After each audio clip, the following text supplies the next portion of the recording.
नमस्कार. अर्थात वेल्थच्या अर्थवेध या फायनान्शियल लिटरसी सिरीजमध्ये आपलं स्वागत आहे. आजच्या भागात लाभलेले मान्यवर आहेत दिलीप सातभाई सर, जे चार्टर्ड अकाउंटंट आहेत. आणि आजचा आपला जिव्हाळ्याचा विषय असणार आहे 2000च्या नोटा, ज्यांचं मार्केटमधनं चलन जे आहे ते आता नाहीसं होताना आपल्याला दिसतंय. त्याबद्दल सर आपल्याला जे मार्केटमध्ये चलबिचल झालेली आहे त्याबद्दल थोडी माहिती देणार आहेत. सर, आपलं आमच्या अर्थात वेल्थच्या अर्थवेधमध्ये स्वागत आहे. धन्यवाद. सर, एक वेळ होती नोटाबंदीची आणि आता वेळ आलेली आहे 2000च्या नोटा बंद होण्याची.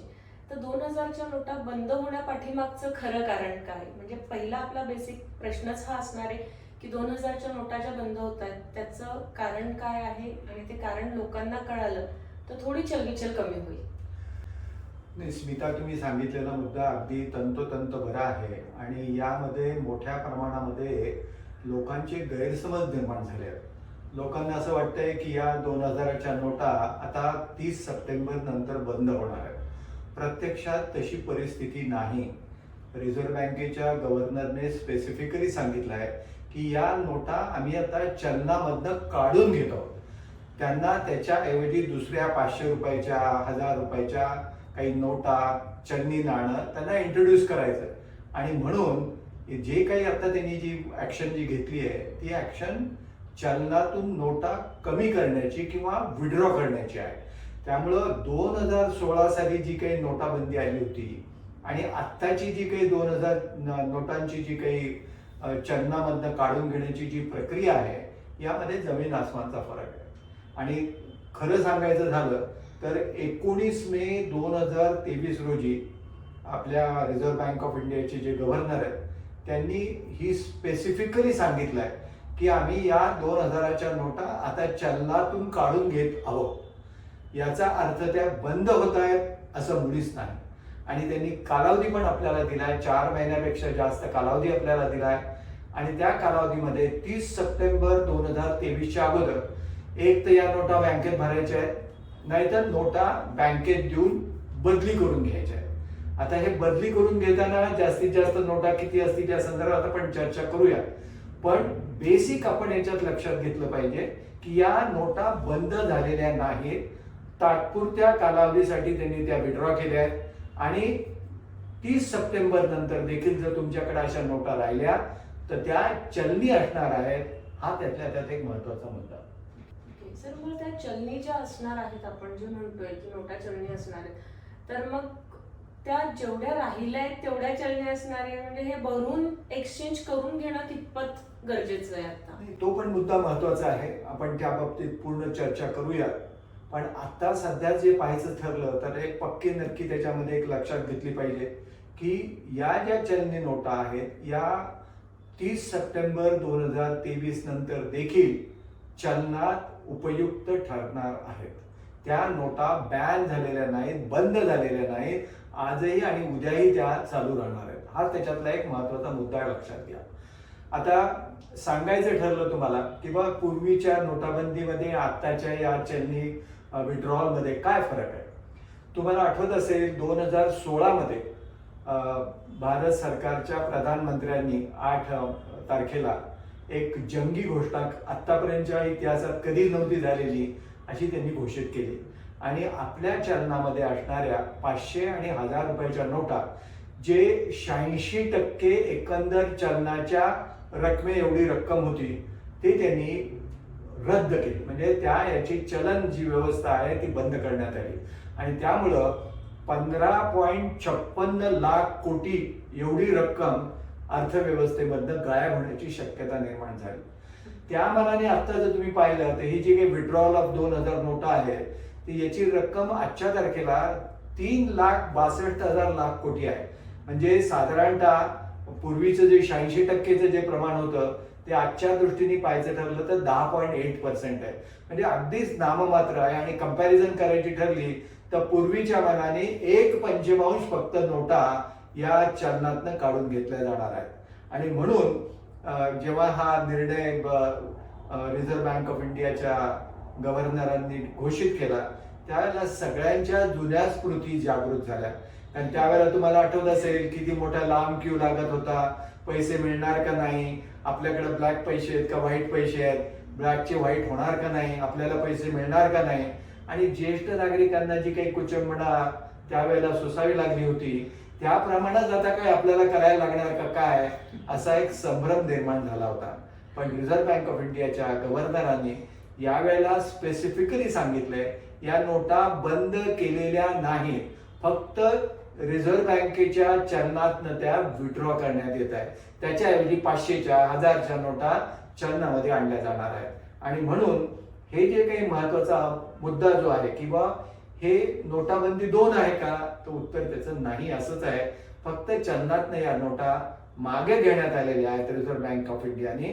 हाच त्याचा एक मतितार्थ आपण काढायला काय हरकत नाही. पण सर मग जर चलनातनं मागे घेण्यात आलेल्या आहेत याचा अर्थ असा झाला की बंद करण्यात आलेले नाही, बरोबर. पण आता ज्या 2000च्या नोटांचा व्यवहार जागोजागी चाललेला आहे की जसं समजा की लोकांमध्ये जो संभ्रम तयार झालेला आहे की आता याचं काय करायचं, आपल्याकडे खूप साऱ्या नोटा आहेत किंवा काही लोकांचे व्यवहार जे असतात ते कॅशमध्ये असतात, मग 2000च्या नोटा जास्त साठवल्या गेल्या. मग ह्या नोटा चलनात आता जास्त येतील मार्केटमध्ये की आता जसं इलेक्ट्रॉनिक्स मार्केट आहे आणि बाकीचं जे काही मार्केट आहे त्यामध्ये, तर त्या मार्केटमध्ये या 2000च्या नोटा किंवा बिझनेसेसमध्ये येण्याचं शक्यता जास्त आहे. तर असं म्हणता येईल का की बिझनेसेसमध्ये नोटा आल्यानंतर त्या तर तो फायदा असणार आहे, मार्केटमध्ये पैसा येईल ह्या दृष्टीने? नाही, आता याच्यात कसं आहे, 2 भाग याच्यात लक्षात घेतले पाहिजे की जे 2000 नोटाला आपली लायबिलिटी मानतात आणि दुसरा जो भाग आहे तो या 2000 नोटांना आपली ऍसेट मानायला. म्हणजे आता तुम्ही जर विचार केला तर मुंबईच्या गोल्ड बाजारामध्ये 67 ते 70 हजार रुपये एवढा 10 ग्रॅमला सध्या या नोटाच्या बदल्यात देण्याचा सोन्याचा भाव ठरलेला आहे. याचा अर्थ असा की हे जे काही सराफ आहेत किंवा हे जे काही आपण त्याला गोल्ड स्मिथ इंग्रजीमध्ये म्हणतो, हे आजही ह्या 2000 रुपयाच्या नोटा घ्यायला तयार आहेत. त्यामुळे तुमच्याकडे कितीही मोठा जरी साठा असला तरी या गोल्ड बाजारामध्ये हे 67 ते 70 हजार रुपये, आजचा रेट खरा पाहायला गेला तर तो 50-60 हजाराच्या दरम्यानच आहे. पण 10,000 रुपये जास्त घेऊन यामध्ये हे जे काही सराफ आहेत हे मुंबईचे, आता पुण्यामध्ये आहेत का नाही त्याचा शोध घ्यायला लागेल, पण पुण्यामध्ये पण असे असणार. तर या पद्धतीने तुम्हाला 2000 रुपयाच्या नोटाचा जर मोठा साठा असेल, एकदम 500 कोटी रुपये आहेत, तर हे खर्च कसे करावे असा तुमच्यापुढे प्रश्न निर्माण होऊ शकतो. तर त्यासाठी 500 कोटी रुपयाचं सोनं घेऊन ठेवलं तर ती फार मोठी रक्कम असेल असं नाहीये, कारण तो कमी भागामध्ये तो सोन्याचा साठा राहू शकतो. आणि मग त्याच्यातले 10 तोळे 20 तोळे 25 तोळे 100 तोळे जसे आपल्याला लागतील त्या पद्धतीने विकण्याचा या लोकांचा मनोदय असतो. त्यामुळं प्रत्यक्षात काळा पैसा बाहेर येईल का नाही हा जर तुम्ही प्रश्न मला जर विचारला तर माझ्या दृष्टीने उत्तर त्याचं नाहीच आहे. फक्त आता काही लोकांच्याकडे अवाजवी मोठ्या प्रमाणामध्ये जर पैसे असतील आणि त्यांना ते एक्सचेंज करता आले नाही तर मोठा थोडासा प्रॉब्लेम येण्याची शक्यता नाकारता येत नाही. पण हा झाला एक भाग की गोल्ड मार्केटमध्ये आजही या 2000 रुपयाच्या नोटा चलनी म्हणून ऍक्सेप्ट केल्या जात आहेत. दुसरा महत्वाचा भाग, कोणत्याही पेट्रोल पंपावर तुम्ही कितीही नोटा जरी दिल्या तरी आज त्या ऍक्सेप्ट होत आहेत, ही एक महत्वाची बाब आहे. पुण्यामधल्या सर्व्हेमध्ये इन्कम टॅक्स डिपार्टमेंटने जो केला त्यामुळे त्यांना असं आढळलंय की सगळ्यात जास्त कुठून नोटा जर पुण्यामध्ये जर सापडल्या असतील तर त्या पेट्रोल पंप स्टेशनवर सापडल्या. आणि अशा पद्धतीने जे काही डिपॉझिट प्रत्येक दिवशी होत आहे, कारण कॉमन माणसाला दुसरा पर्याय नाही, कारण त्याच्याकडे हे 2000 कुठं आले हे सांगणं पण कठीण असतंय की कोणाकडनं आले हे सांगणं कठीण असतंय. मग त्याच्यासाठी खर्च करून टाकणं हाच त्याच्यापुढे एक महत्वाचा पर्याय राहतो. आणि त्या पर्यायाचा वापर करताना मग ते हॉटेलमध्ये जाऊन पैसे देतात, 5 स्टार हॉटेलमध्ये जाऊन पैसे भरतात. 5 स्टार किंवा 7 स्टार हॉटेल सुद्धा आजही 2000 रुपयाच्या नोटा ऍक्सेप्ट करतायत किंवा तुमच्या पेट्रोल पंपाच्या आधारे करतायत किंवा छोटं मोठं सोन्याचे हिऱ्याचे दागिने 50-50 लाख रुपयाची खरेदी करतायत, असं इन्कम टॅक्स डिपार्टमेंटच्या सुद्धा निदर्शनाला आलाय. आणि म्हणून हे जे काही पैसे खर्च होत आहेत हे खर्च होत असताना कॉमन माणसाच्या दृष्टीने फार मोठा प्रॉब्लेम आहे असं मला तरी वाटत नाही. कारण त्यांच्याकडे जरी 100 नोटा असल्या तरी 4 महिन्यापेक्षा जास्त कालावधी त्यांच्याकडे उपलब्ध आहे. रोज 5-10 नोटा जरी त्यांनी संपवल्या तरी 400 नोटा खर्च व्हायला काही फारसा कालावधी लागेल अशातलं मला मुळीच वाटत नाही. त्यामुळं महत्वाचा मुद्दा याच्यात लक्षात घेतला पाहिजे. दुसऱ्या प्रकारचा जो भाग आहे, पहिला सांगितलं सराफांकडे हे तुम्हाला हे करता येत आहे, आणि दुसरा आहे हा आपण पर्सनल खर्च करून यामध्ये आपण हा 2000च्या नोटा विनियोग करू शकतोय. आता जर मोठ्या नोटा असतील, समजा 500, 1000, 2000 क्वांटिटीच्या असतील, तर त्यांना काही दुसरा मार्ग आहे का? तर त्यांना पार्टिसिपेटरी नोट नावाचा एक इम्पोर्ट एक्सपोर्ट मध्ये मिळणारी एक पी नोट म्हणून धरली जाते. या पी नोटवर कधी नाव असत नाही. जो पजेसर आहे तो त्याचा मालक समजला जातो. सर, पुढचा प्रश्न असा असणार आहे की 2000च्या नोटा चलनातनं मागे घ्यायच्या किंवा कमी करायच्या, हा निर्णय जो आहे हा आत्ताच का घेण्यात आला? म्हणजे आधी का नाही घेतला? जेव्हा नोटबंदी झालेली होती त्यावेळेस पण ह्या नोटा आलेल्याच होत्या नंतर, म्हणजे त्या बंद करून ह्या सुरू करायच्या आणि पुन्हा ह्या चलनातनं मागे घ्यायच्या, त्याचं कारण काय असणार? अगदी उत्तम प्रश्न आहे आणि याची उत्तरे फार आपल्याला विगतवारीने द्यायला हवं. तुम्हाला कल्पना असेल की 2016 मध्ये जेव्हा 86% एकंदर चलनातील रक्कम रद्द करण्यात आली होती, त्यावेळेला तेवढा पुरवठा रिझर्व्ह बँकेकडे नव्हता की जेणेकरून सर्व लोकांना सर्व पैसे देता येतील. आणि म्हणून एक टेम्पररी अरेंजमेंट म्हणून त्यावेळेला 1000च्या ऐवजी 2000 रुपयाचं चलन आपल्या अर्थव्यवस्थेमध्ये सुरुवात करण्यात आली होती. जेणेकरून 100च्या 20 नोटा देण्यापेक्षा 2000ची एक नोट देणं हे जास्त संयुक्तिक होणार होतं, आणि काळाची गरज म्हणून त्यावेळेला प्रत्यक्षात 2000ची नोट त्यावेळेला इंट्रोड्यूस करण्यात आली होती. पण ही तात्पुरती व्यवस्था होती, ही सरकारलाही माहित होतं आणि रिझर्व्ह बँकेलाही माहित होतं. आणि त्यामुळं रिझर्व्ह बँकेने वेळोवेळी योग्य पावले उचलून या 2000च्या नोटा चलनातनं मागे कशा घेता येतील आणि टप्पेवारीने कसे मागे घेता येतील याबद्दल पूर्ण विचार करूनच त्यांनी या बाबतीत निर्णय घेतला. आता बात सांगायची झाली तर 2019 पासून या 2000 रुपयाच्या नोटाची छपाई ही थांबवण्यात आली होती. म्हणजे 2019 नंतर कोणत्याही परिस्थितीमध्ये 2000च्या नोटा छापण्यात आलेल्या नाहीत. आता तसं पाहिलं तर कोणत्याही नोटेचं आयुष्य हे 4 ते 5 वर्षापेक्षा जास्त असू शकत नाही. आणि तसं पाहिलं तर 2019 नंतर जर यांची छपाई झालेली नाहीये, तर ज्या नोटा आहेत त्या 2019 पूर्वीच्या आहेत. म्हणजे 2023 मध्ये त्यांनी त्यांचं आयुष्य पूर्ण कंटलं आहे असं म्हटलं तरी काय चुकीचं होणार नाही. त्यामुळे आज नाही तर उद्या त्यांना चलनातनं बाहेर जाण्याची आवश्यकता होती, पण ती त्यांनी अगोदरच 8 तारखेला 19 मेला डिक्लेअर करून त्यांनी त्या चलनीच्या नोटा मागे घेतल्या. दुसरा महत्वाचा मुद्दा म्हणजे असा की रिझर्व्ह बँकेच्या आदेशानुसार कोणत्याही बँक टेलर किंवा एटीएम सेंटरमध्ये 2000च्या नोटा ठेवायच्या नाहीत असा एक आदेश रिझर्व्ह बँकेने काढला होता. त्यामुळे कुठल्याही एटीएम मध्ये 2000च्या नोटा ठेवण्यात आलेल्या नव्हत्या. तिसरा महत्वाचा मुद्दा म्हणजे असा की एकंदर ज्या नोटा आहेत त्या 2017 पूर्वीच इंट्रोड्यूस करण्यात आल्या होत्या. प्रत्यक्षात 2019 मध्ये छपाई थांबवण्यात आली, पण नोटा ज्या इंट्रोड्यूस केलेल्या होत्या पूर्वीच्या त्या 2017 अगोदरच्या होत्या, आणि त्याचा एकंदर जो भाग होता तो साधारणतः 89% होता.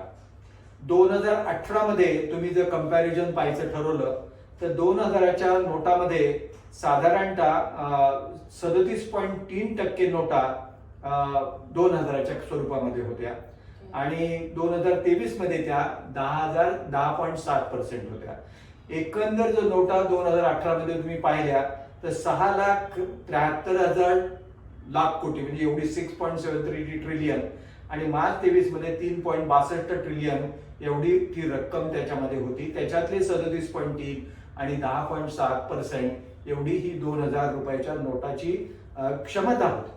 आणि म्हणून त्यावेळेला असं ठरवण्यात आलं की बा आता 2-3 प्रकार आपले झाले आहेत, आता आपण योग्य मार्ग आखला पाहिजे. आणि त्यासाठी एक आणखीन मोदी सरकारने चांगलं पाऊल उचललं होतं, आणि ती म्हणजे डिजिटल क्रांती. आणि या डिजिटल क्रांतीमध्ये UPI या कॅटेगरी खाली पेटीएम किंवा गुगल पे किंवा अदर UPI जे काही आहेत त्यांनी जी उत्क्रांती घडवली आहे, त्या उत्क्रांतीमध्ये रिझर्व्ह बँकेला मोठा दिलासा मिळाला आहे असं रिझर्व्ह बँकेचे गव्हर्नर सुद्धा मान्य करतात.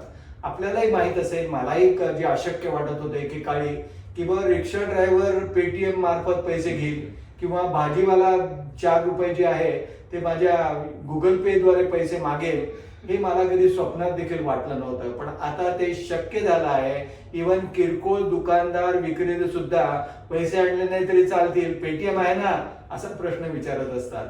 याच्यातनंच ती जी काही डिजिटल क्रांती भारतामध्ये जी झाली आहे, या डिजिटल क्रांतीने रिझर्व्ह बँकेला मोठा आधार दिला आणि त्यांच्या मनात एक नक्की आलं की बाबा जरी आपल्याकडनं पैसे कमी पडले तरी आता गुगल पे किंवा तुमचे UPI पेमेंट जे आहेत या डिजिटल क्रांतीमुळं कोणत्याही परिस्थितीमध्ये पैसे कमी पडतील असं त्यांना मुळीच वाटत नाही. कारण रिझर्व्ह बँकेच्या मनात नेहमी होतं की 2000च्या नोटा काढल्या आणि जर 500च्या नोटा आपण देणार असू तर 2000च्या चौपट नोटा त्यांना तयार करायला लागणार. 2000ची एक नोट इज इक्वल टू 500चे 4 नोट. त्यामुळं जेवढं पर्सेंटेज त्यांना करणं गरजेचं होतं ते त्यांनी अगोदरच आखून ठेवलं होतं. आणि म्हणून गेल्या काही दिवसात तुम्हाला आढळलं असेल की 1000 रुपयाचं नाणं त्यांनी आता चलनामध्ये आणलंय, 250 रुपयाचं नाणं त्यांनी चलनात आणलंय, 200 रुपयाचं नाणं त्यांनी आता चलनात आणलंय. याचं कारण एकच की प्रत्यक्षात या चलनाच्या द्वारे जी काही रोखता कमी पडेल ही या 1000 रुपयाच्या तुमच्या नाण्याने भरून निघेल असं त्याच्या ह्याच्यातलं महत्वाचा मुद्दा आहे.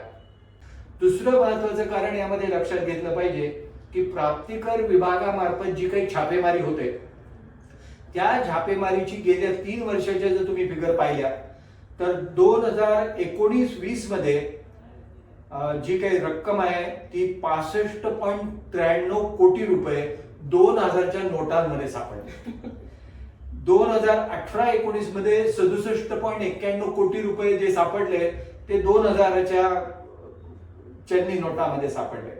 2020-21 मध्ये जे सापडले ते 43.22% नोटा या 2000 रुपयाच्या चलनी नोटातल्या होत्या.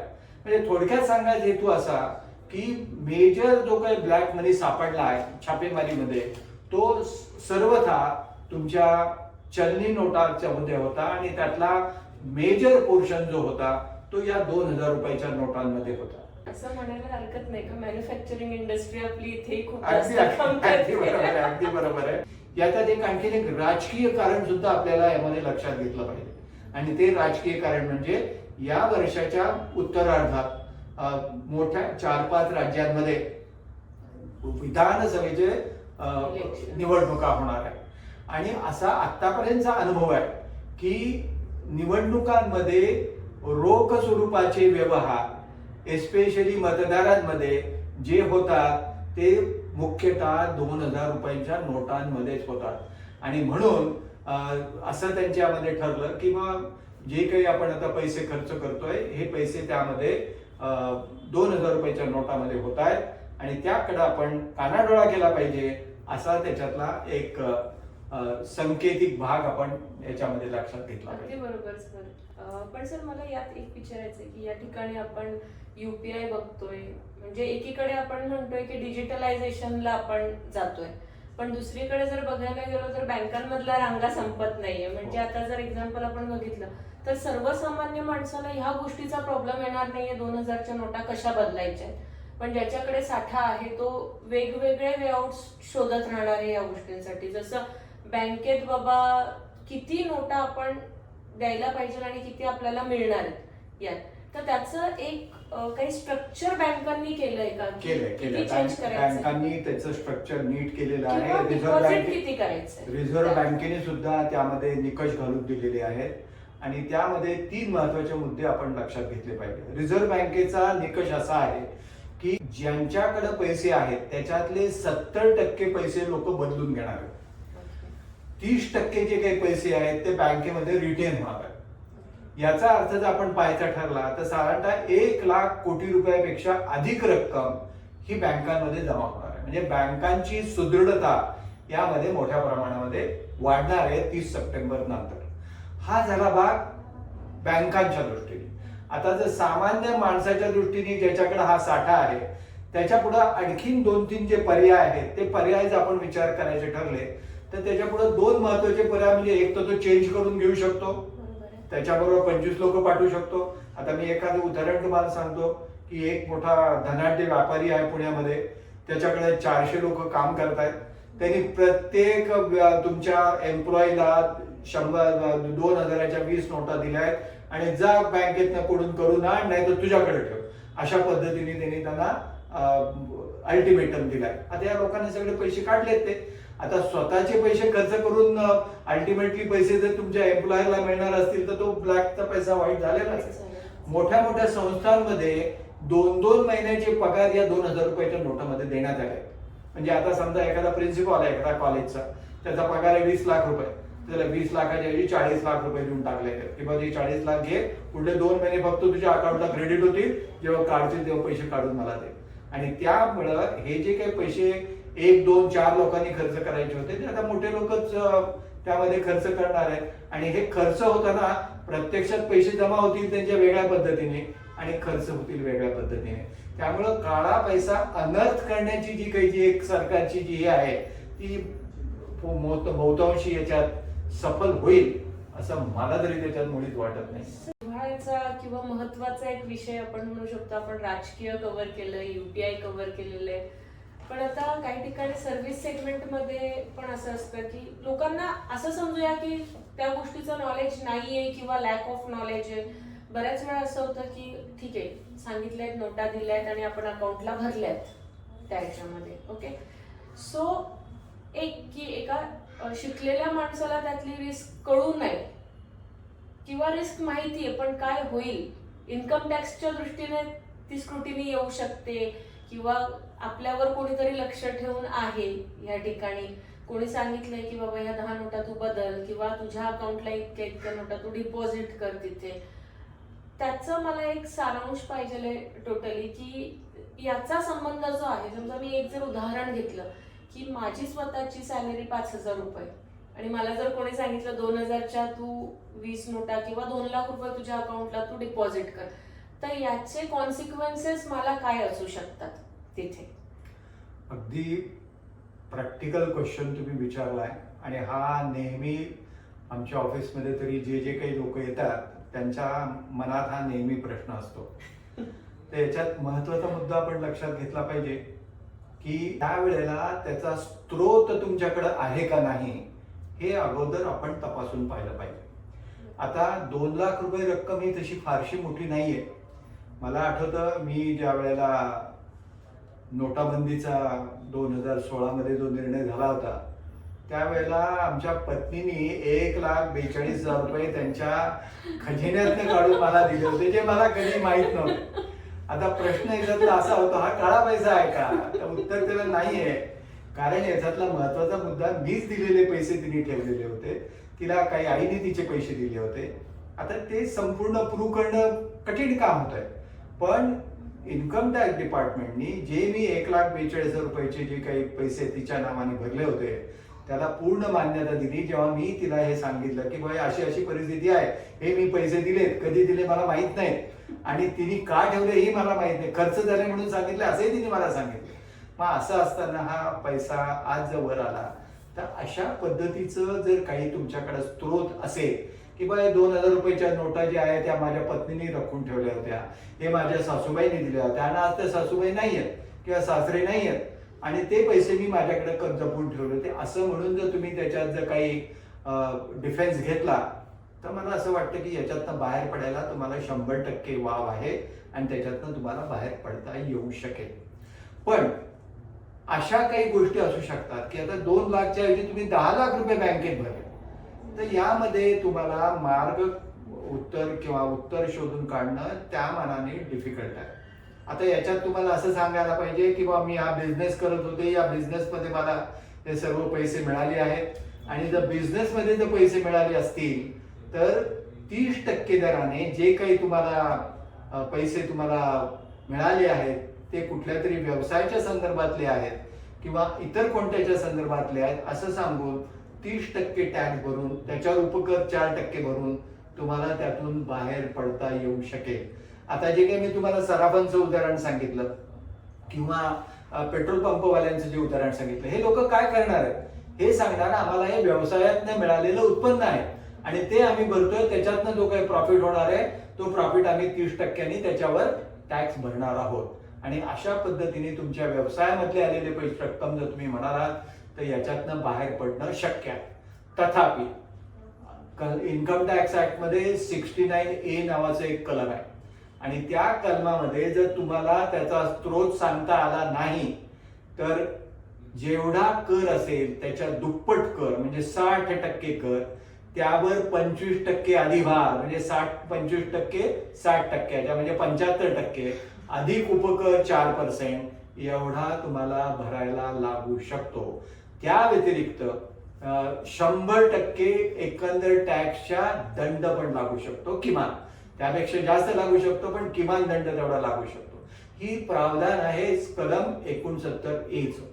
या व्यतिरिक्त 269 ST&T खाली तुम्हाला आढळेल की 2 लाख रुपयावरच्या जी काही रक्कम असतील त्या अकाउंट पे चेकनेच करायला लागतात आणि जर तुम्ही त्या रोख स्वरूपामध्ये केल्या तर तेवढ्याच रकमेचा तुम्हाला दंड होऊ शकतो. म्हणजे हे 2 वेगवेगळे सेक्शन्स आहेत पण वेगवेगळ्या याच्या कलमाखाली या शिक्षा होऊ शकतात. हा पण मुद्दा त्यामध्ये लक्षात घेतला पाहिजे. एकाच गोष्टीसाठी 2 वेगळ्या शिक्षा होऊ शकतात त्या ठिकाणी, म्हणजे कलम वेगळे. त्या व्यतिरिक्त तुम्ही जो काही सर्व्हिस दाखवली असेल किंवा तुम्ही जो काही माल विकला असं दाखवलं असेल त्यावर तुम्हाला GST पण भरावा लागणार आहे. कारण ती रक्कम जी आहे ती त्या जो काही GST लागू असेल त्या दरापासून 18% पर्यंत किंवा 28% पर्यंत तेवढा टॅक्स आणखी लागू शकतो.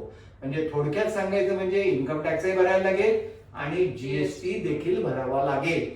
जर तुम्ही GSTच्या ब्रॅकेटमध्ये तुम्ही असाल तर त्याप्रमाणे तुम्ही ठरवलं पाहिजे की यामध्ये आपण उडी टाकायची आहे का नाही आणि त्यामध्ये आपली जोखीम किती आहे, रिस्क लायबिलिटी किती आहे हे तुम्ही त्यामध्ये तपासलं पाहिजे.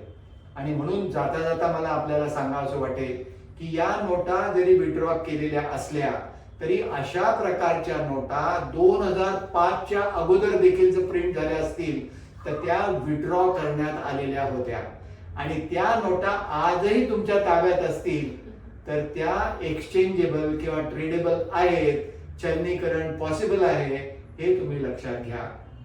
जर 2005च्या अगोदरच्या नोटा विड्रॉ केल्या आहेत आणि त्याचा साठा तुमच्याकडे आज असेल तर त्या चालू शकतात. तर 2000 रुपयाच्या नोटा जरी विड्रॉ केलेल्या असल्या ज्या बॅन केलेल्या नाहीयेत तरी देखील त्या फ्युचरमध्ये चालू शकतील. हा एक संकेत आणि महत्वाचा मुद्दा आपण याच्यात विसरता कामा नये. सर नक्कीच ह्या विषयाने आपल्या व्ह्युअर्सला खूप फायदा पण होणार आहे. आपण खूप सारे एका विषयातनं अनेक विषय त्यांच्यासाठी माहिती दिली आणि चर्चाही केली आणि उलगडलेले पण आहेत त्यामध्ये. तर नक्कीच एक असंही म्हणू शकतो आपण माहिती दिली आणि थोडी कानटोचणी पण झालेली आहे त्या पद्धतीने. त्यानंतर इन्कम टॅक्सचा कोणत्या ठिकाणी अप्लिकेबल होतोय हेही बऱ्याच लोकांना जे माहित नाहीये तेही माहिती झालेलं आहे. म्हणजे उद्या उठून कोणाला नोटीस आली पण तर तो कलम त्यांना असं नसणार आहे की माहित नाहीये त्यातला. सर खूपच सुंदर माहिती दिलेली आहे आणि या माहितीसाठी खरंच खूप खूप धन्यवाद. अर्थात वेल्थकडनं आणि अर्थवेधकडनं धन्यवाद. जाता जाता नक्कीच एक सांगेन की नोटाबंदीमध्ये ज्या लोकांना पैसे प्रूव्ह करता आले नाहीत त्यांना 137% पर्यंत प्राप्तिकर लागलेला आहे. त्यामुळं काळजीपूर्वक व्यवहार करा असाच मी संदेश या निमित्ताने देऊ इच्छितो. धन्यवाद. थँक्यू.